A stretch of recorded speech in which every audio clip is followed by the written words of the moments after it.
Olá, queridos alunos da LAC, queridos alunos da Uni São José. Gostaria de parabenizá-los pela iniciativa de se manterem ativos nesse momento complicado que a gente vive.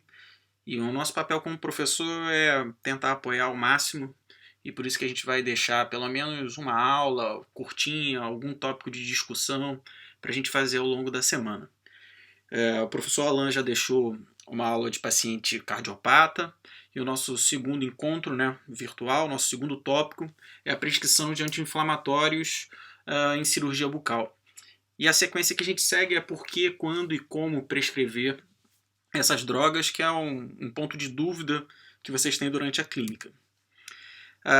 Quando a gente fala de prescrição medicamentosa, né, a gente brinca que é uma grande deficiência do cirurgião dentista, é uma grande deficiência dos alunos que estão começando, porque eles tentam o caminho mais fácil, né? Eles querem uma receita de bolo, como é que meu professor faz, então essa é a prescrição padrão que eu vou aplicar para todos os pacientes.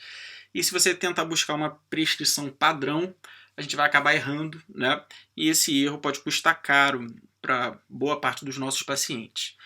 Então, se a gente busca na literatura referências que embasem essa deficiência do cirurgião dentista, né, do acadêmico prescrevendo, a gente vai achar diversos artigos, tanto internacionais quanto nacionais, e a gente sabe que a gente tem um gap, a gente tem uma falha ao final da nossa graduação de odontologia, né, de boa parte dos alunos, no conhecimento de farmacologia e prescrição, principalmente no uso de antibiótico anti-inflamatório, que é a nossa rotina diária. Então, isso não pode se manter, a gente tem que corrigir isso a todo custo, e na clínica a gente bate muito em cima de vocês por isso. Então, o nosso objetivo da aula de hoje é entender esses tópicos sobre anti-inflamatórios, né? Por que prescrever, quando, como prescrever. Quase um Globo Repórter de anti-inflamatório. Então, toda vez que eu tenho um trauma, né, e quando eu tenho trauma sucessivo, quando eu tenho uma intensidade de trauma cada vez maior, eu vou ter os sinais flogísticos da inflamação, dor, calor, rubor e perda de função, né? Então, quanto maior o trauma, mais sintomatologia o meu paciente vai apresentar, né? Mais sinal flogístico o meu paciente vai ter. Então, a gente precisa planejar ao máximo a nossa cirurgia, né, para tentar evitar esse tipo de reação inflamatória. Mas mesmo a gente planejando, às vezes a gente erra, né? Às vezes a gente não consegue sair como foi o planejado, e o paciente pode evoluir para um tipo de reação inflamatória um pouco maior do que o desejado. E a gente vai precisar contornar isso medicamentosamente, né? Então eu preciso entender como é que é a origem da dor desse meu paciente. Então eu preciso saber que eu tenho uma dor neuropática, que é a lesão direta ao sistema nervoso do paciente, né? Uma dor psicossomática, que é uma dor origem emocional, pode acontecer após uma dor crônica, né? E eu tenho uma dor nociceptiva, que é a dor de lesão de receptor de dor periférico, né, dos chamados nociceptores. Então, a dor da cirurgia bucal, né, da extração dentária, de uma protética, da alveoloplastia, do que seja, né, ela é uma lesão que ocorre aos receptores periféricos de dor, os nociceptores. Então, a dor que a gente vai buscar para tratamento é essa dor chamada nociceptiva. A gente não trata, na maioria das vezes, dor neuropática nem psicossomática para esses pacientes de cirurgia bucal, né? Então, a nossa origem da dor é a chamada dor nociceptiva por estímulo desses receptores de dor periférico. Então, como eu falei, eu posso ter uma dor de curta duração, que é o nosso caso, ou uma dor crônica de longa duração, né, quando a gente já passa semanas, e essa dor crônica, depois de um certo tempo, ela pode evoluir para uma dor psicossomática, pois a gente acaba estimulando uma origem central dessa dor, né? Então, a gente trata uma dor aguda e uma dor de origem de receptor periférico. Então não tem jeito, eu preciso entender a cascata da inflamação, porque se eu não sei essa sequência, se eu não sei onde meu anti-inflamatório vai atuar, né, fica muito complicado eu prescrever e entender o funcionamento dessas drogas, né? Então é uma sequência que vai acontecer até a gente ter a liberação de mediadores químicos pró-inflamatórios, né, que vão fazer vasodilatação, aumento da permeabilidade vascular, quimiotaxia, para gerar os sinais flogísticos da inflamação e o corpo manter o seu funcionamento normal, né? Então a sequência que a gente tem quando um trauma, uma agressão, a extração dentária, né? Nossa célula vai ser quebrada, né? Então a membrana de fosfolipídio da célula vai ser quebrada pela enzima fosfolipase A2, E depois o ácido araquidônico vai ser quebrado pelas enzimas COX-1 e COX-2 e lipoxigenase, né? Então, o final da quebra do ácido araquidônico pelas enzimas é a liberação dos mediadores químicos pró-inflamatórios, prostaglandina, prostaciclina, leucotrienos, entre outros, né? Entendendo essa sequência, eu preciso conhecer essas enzimas porque é justamente o local onde o meu anti-inflamatório vai atuar. Então, se eu estou falando do anti-inflamatório esteroidal, de um corticosteroide, eu estou falando em inibir essa cascata da inflamação na enzima fosfolipase A2, né? Agora, se eu estiver falando do anti-inflamatório não esteroidal, eu estou falando justamente em COX-1 e COX-2, né? Então, o mecanismo de ação do anti-inflamatório esteroidal é na fosfolipase A2 e do não esteroidal é na COX-1 e COX-2. E essa diferença muda o objetivo da droga, muda o resultado final, que a gente vai ver na parte de como aplicar. A enzima COX-1 é a chamada enzima essencial constitutiva, né? A chamada COX-boa, né? Seria a enzima que funcionaria para manter as funções fisiológicas normais do organismo, né? Já a enzima COX-2 seria a enzima patológica, a gente chama de COX patológica. Essa sim estaria relacionada com a parte ruim do processo inflamatório, né, de liberação de prostaglandina, e relacionada com a dor e com a febre do nosso paciente. Então, em teoria, né, se eu quisesse que o meu paciente não manifestasse toda a reação inflamatória, mas que tivesse pouco efeito colateral, e quando a gente diz pouco efeito colateral, a gente fala de manutenção da proteção de muco protetor gástrico, né, para o paciente não evoluir para uma ulceração gástrica, para não ter tanta inibição de agregação plaquetária, por exemplo, a gente deveria inibir o funcionamento apenas da COX-2 e deixar a COX-1 funcionando normalmente, né? Isso em teoria, na prática, acaba que muda um pouquinho e a gente vai discutir um pouco mais à frente. Então, como opções de anti-inflamatório, como opções de controle da dor, né, a gente vai ter em uma escala, né, de aplicação na odontologia, né, a gente usa muito mais os anti-inflamatórios não esteroidais e o esteroidal em alguns casos, né? E em raríssimas opções a gente usa o opioide, que a gente vai discutir rapidamente ao final dessa apresentação. Então a gente já viu porquê do utilizar, né, para minimizar a reação inflamatória, já vimos como é que eles atuam em relação à cascata da inflamação, a nível de fosfolipase A2 ou a nível de COX, e agora a gente vai precisar ver quando utilizar. Então a forma mais fácil de entender é pensando numa cirurgia bucal simples, né? Então quando eu lanço mão de uma cirurgia bucal simples, sem descolamento de retalho, uma extração às fórceps, sem fratura de tábua óssea, né? Normalmente o edema desse paciente é muito pouquinho e eu consigo controlar o pós-operatório apenas com analgesia, de pirona, paracetamol, né? Agora, se eu pegar uma cirurgia extremamente traumática, né, uma cirurgia com descolamento periosteal, com ostectomia, com fratura de alguma tábua óssea, por exemplo, o controle da analgesia pura e simplesmente acaba sendo ineficaz. Então a gente precisaria utilizar algum tipo de anti-inflamatório para diminuir esse edema do paciente, e diminuir o edema não é só não deixar o paciente não inchar, né? Então, se eu diminuo o edema, eu comprimo menos terminação nervosa periférica. Se eu diminuo o edema, eu acabo gerando menos dor para o meu paciente e, em consequência, o meu paciente acaba higienizando melhor. E uma higiene melhor acaba minimizando a ocorrência de deiscência, alveolite, infecção pós-operatória. Então, é todo um pacote de benefício que acontece quando a gente previne edema ou diminui edema no pós-operatório. Então, resumindo, se eu fiz uma cirurgia simples, sem fratura de tábua óssea, não descolei periósteo, não fiz retalho, né? Na maioria dos casos eu vou fazer só analgesia. A partir do momento que eu faço um descolamento periosteal, fiz algum tipo de retalho, ou teve algum tipo de fratura de tábua óssea, ou foi necessário a ostectomia, esse paciente vai ter que ser prescrito junto com a analgesia um anti-inflamatório no pós. Então, para a gente exemplificar, né, um paciente que tinha uma perda óssea na maxila de altura e de espessura.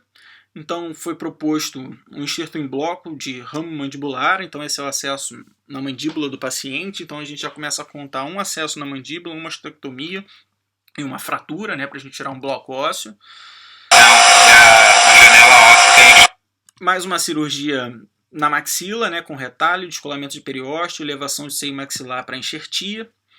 Então, no caso, foi feita uma coleta de sangue periférico, né, para ajudar na aglutinação do biomaterial. Então, um enxerto em bloco com elevação de seio simultâneo, então o bloco parafusado com 2 parafusos, membranas de recobrimento e sutura da minha área cirúrgica, né? Então a gente teve 2 áreas cirúrgicas, uma para coleta de enxerto e outra com o objetivo da cirurgia, né? E um trauma considerado. Então são 2 tipos de cirurgia completamente diferentes, então não dá para ter um protocolo único para todo caso. Então no primeiro caso a gente faz só analgesia, nesse caso não tem jeito, a gente vai ter que usar um anti-inflamatório e um analgésico, beleza? Então seguindo a nossa sequência, né, como prescrever? Então existem algumas classificações que a gente pode utilizar para os anti-inflamatórios não esteroidais. Então a gente pode usar um anti-inflamatório não seletivo, um anti-inflamatório parcialmente seletivo ou um anti-inflamatório altamente seletivo para COX-2. Né? Então, em tese, o não seletivo é aquele que atua tanto em COX-1 quanto em COX-2. Então, em teoria, ele teria, quando comparado com o altamente seletivo, mais efeito colateral, porque ele também atuaria na COX-1, que seria a COX fisiológica. Né? No lado oposto, o altamente seletivo para COX-2, né, ele seria o que teria menos efeito colateral com o paciente, um excelente efeito terapêutico, né, porque ele estaria atuando só na COX patológica, né, e a fisiológica seguiria normal. E o parcialmente seletivo seria que ele fica no meio do caminho, né, ele atua mais em COX-2, mas também acaba atuando também em COX-1. Então a gente brinca, né, que ao longo da vida a gente vai mudando do não seletivo a altamente seletivo, né. Claro que em tempos de crise, né, a gente não está conseguindo ser tão altamente seletivo assim, né, porque a crise, além de saúde, ela é uma crise financeira. Bom, então eu trouxe esse trabalho da American Heart Association, né, sobre o uso de anti-inflamatório não esteroidal em paciente cardiopata, né? Então, o que a gente viu nessa revisão sistemática? Que a COX-2, apesar de ser chamada de COX patológica, né, ela teria uma função muito importante, principalmente para pacientes cardiopatas, né?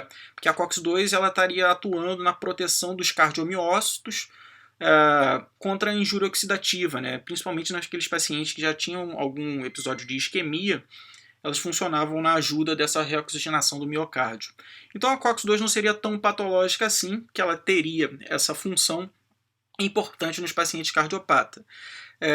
E aconteceu que paciente em uso crônico do altamente seletivo para COX-2, que era uma das grandes indicações por não ter tanta toxicidade gástrica, muitos pacientes tiveram episódios de infarto, né? E essas drogas acabaram saindo do mercado por um tempo, algumas de forma definitiva, e depois de alguns anos voltaram, desde que se fosse mantido as orientações normais.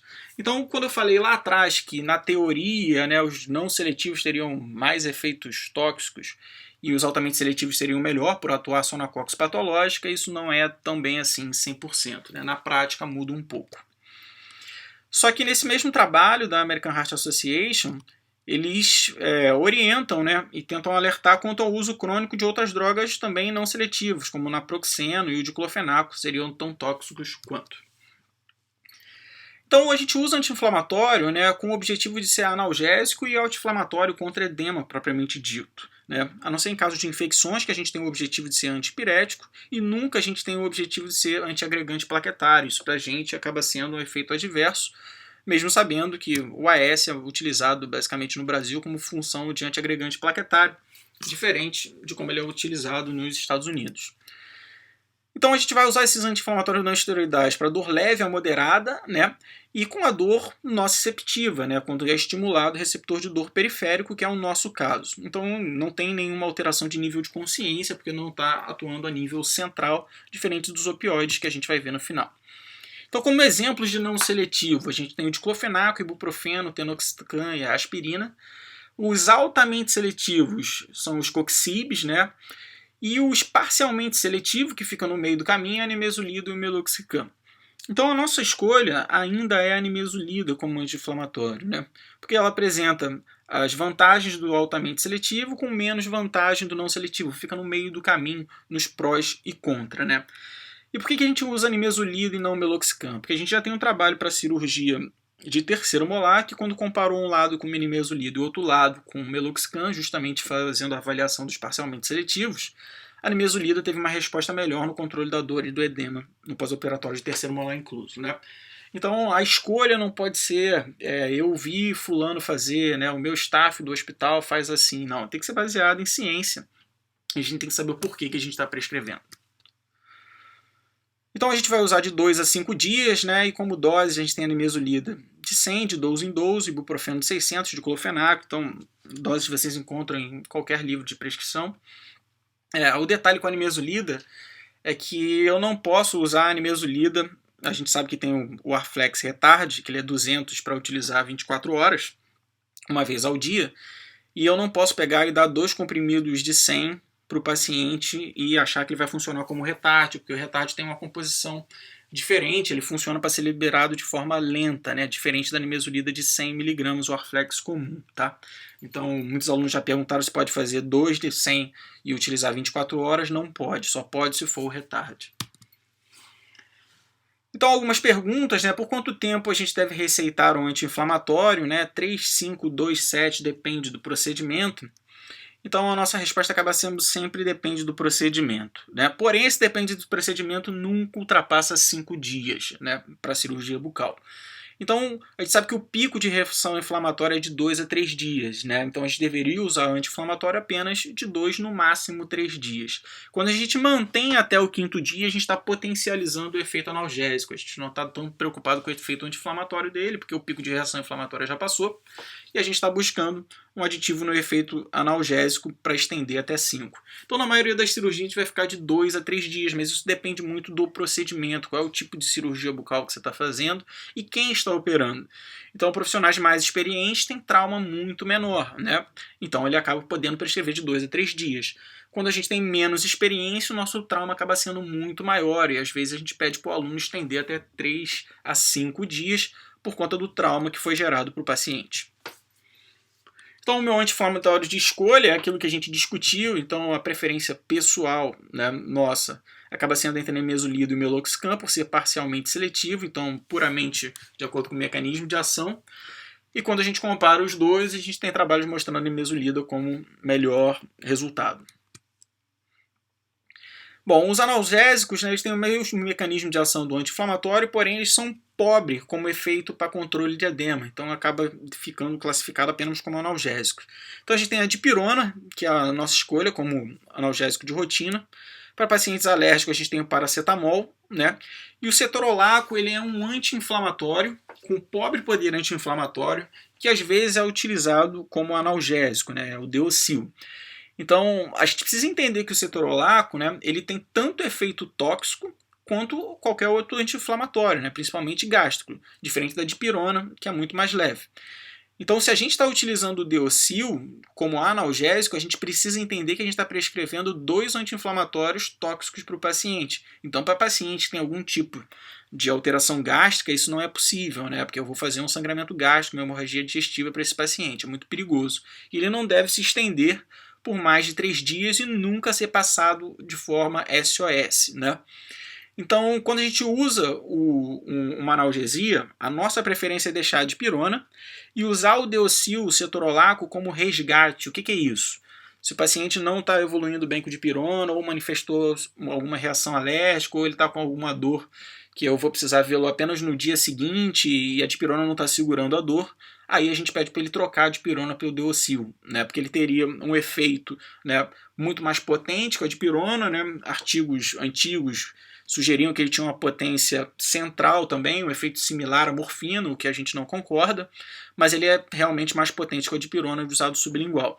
Então ele fica como resgate, né? A dipirona falhou, deu alguma coisa que eu vou precisar rever a minha cirurgia com o meu paciente, só posso ver meu paciente no dia seguinte, a gente troca a dipirona para o Deocil, dá um conforto para o paciente até ele voltar no consultório e a gente conseguir reavaliá-lo. O meu analgésico, né? Então a gente já discutiu, a gente fica entre a dipirona e o cetorolaco, lembrando que o cetorolaco tem que ser usado como resgate.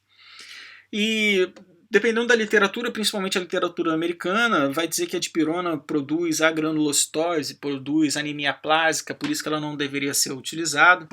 E a gente contrapõe isso contra o estudo de Boston, que é um estudo antigo, de 86, né, que foram feitos em 7 países, 300 hospitais, e o risco de agranulocitose para a dipirona, quando muito, é 1,1 caso por milhão, ou seja, não se justifica, né? Então, existe muita guerra comercial por trás do uso de medicamento, principalmente nos Estados Unidos, que a gente não consegue aplicar aqui no Brasil.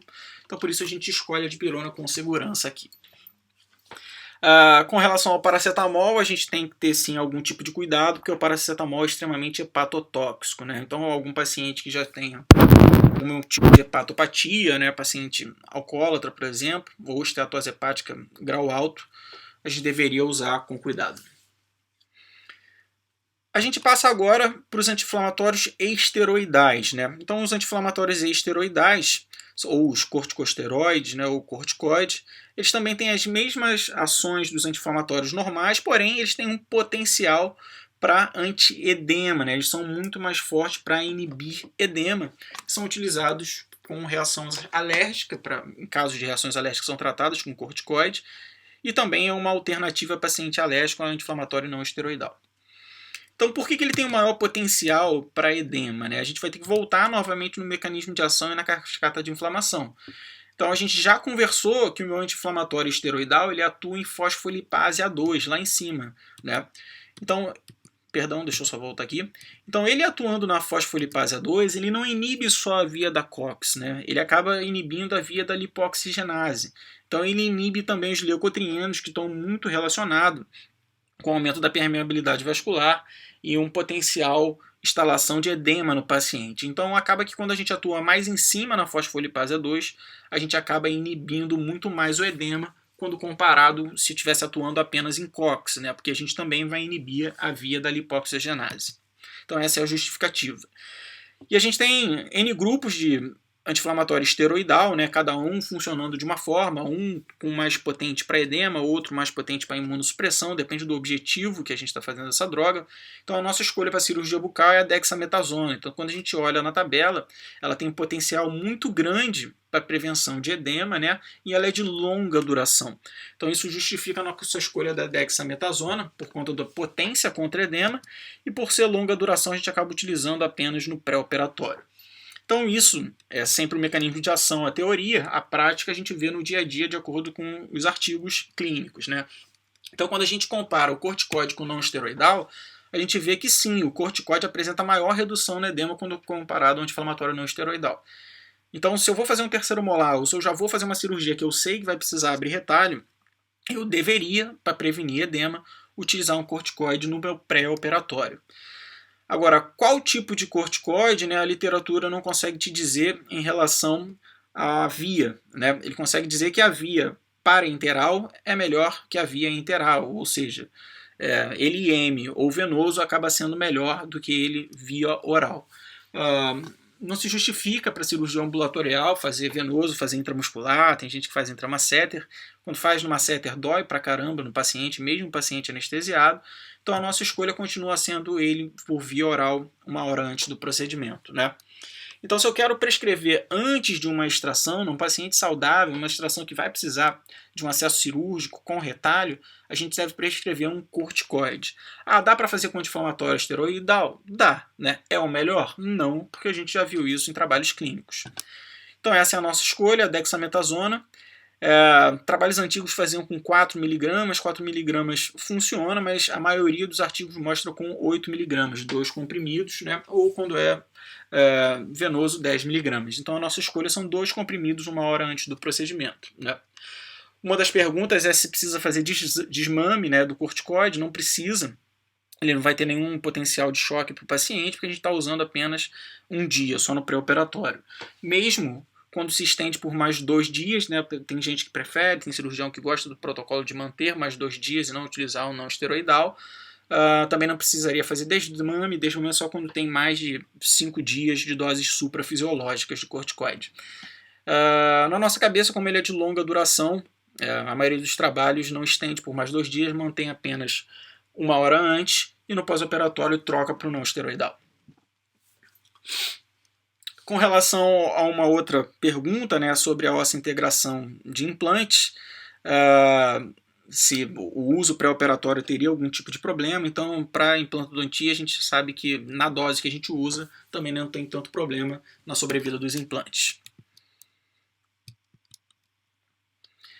E o último tópico para a gente discutir são os opioides, né, os analgésicos narcóticos, né, são usados há 5.000 anos, né, são os mais antigos, são os mais potentes, eles acabam sendo o de ação central, né, então ele atua na interpretação da dor, né, utilizado para paciente com dor crônica, quando já tem algum efeito central, e não é tão indicado para dor de receptor periférico, né, dor nociceptiva, como é o nosso caso. Então, em cirurgia bucal de rotina, a gente não utiliza opioide, né? Agora, diferente da cirurgia bucal de rotina, quando eu tenho um trauma muito grande, pacientes com trauma de face, pacientes submetidos à cirurgia ortognática, né, que o trauma acaba sendo muito maior, a quantidade de receptor periférico nesses pacientes acaba sendo muito grande de nível de estimulação, só o não esteroidal não funciona e a gente acaba associando um opioide junto. Ou seja, só para casos de trauma ou casos de cirurgia ortognática, quando a quantidade de receptor estimulado foi demais para o não esteroidal. Então a gente tem como opção o tramadol, né, a codeína, são drogas que se pode utilizar. Quando é feita por via oral, a gente tem um paracetamol com codeína, né, que a gente usa sempre um não esteroidal junto com opioide para diminuir a dose de opioide. Então, o opioide é um problema por conta de dependência química. Aqui no Brasil se prescreve menos opioide, então a gente não tem tanto o problema da dependência com os opioides, mas nos Estados Unidos ele é um problema grave, né? Existe tráfico de drogas do tipo opioide, porque a dependência química é um fator que deve ser levado em consideração.